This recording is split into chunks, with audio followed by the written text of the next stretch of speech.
I think that Africa is opening, especially with the youth push, the youth bulge. They are echoing their voices and sentiments, and almost in a way of frustration that they're not being heard.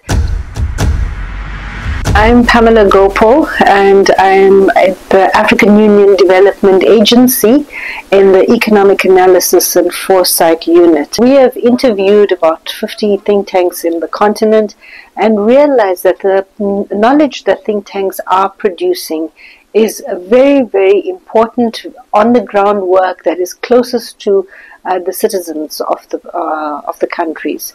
So we created the policy bridge tank so we can use the knowledge that is available, that is accessible to policymakers, and we serve as the bridge between that, so that the knowledge from knowledge producers can be leveraged by knowledge users, which is our member states and policymakers. We know for many years our heads of state have been going to the IMFs, the Brookings, the World Bank, and paying for the content. Africa is a continent where research was far below 1% of the GDP. Now, in the African Union Summit in February this year, I'm happy to say that the African member states have endorsed a 1.5% of the GDP budget that is going to be allocated to research. Also, a lot of concern how misinformation is being used by our African governments, often almost to put a ceiling on what they want the public to hear.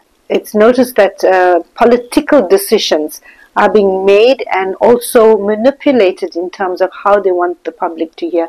This is really, really of disadvantage to our economies, both in an investment perspective, where investment then is, not being attracted to the continent, from a human-centric approach where our people are being angered because they are being misinformed about the decisions that are made, and the political level where information is misused and misinformed when it comes to elections, etc. We see in developed countries, economies are boosted because they have the people at heart, and I think it's time that we do that. And a lot of our budgets are being spent on peace and security issues. I think that a well-informed public will not be an angry public, and as a result, a well-informed public will be more educated and realize that peace by de facto, if you are informed, will not create any upheaval or corruption, and that helps ultimately then boost our economies just by being a well-informed population.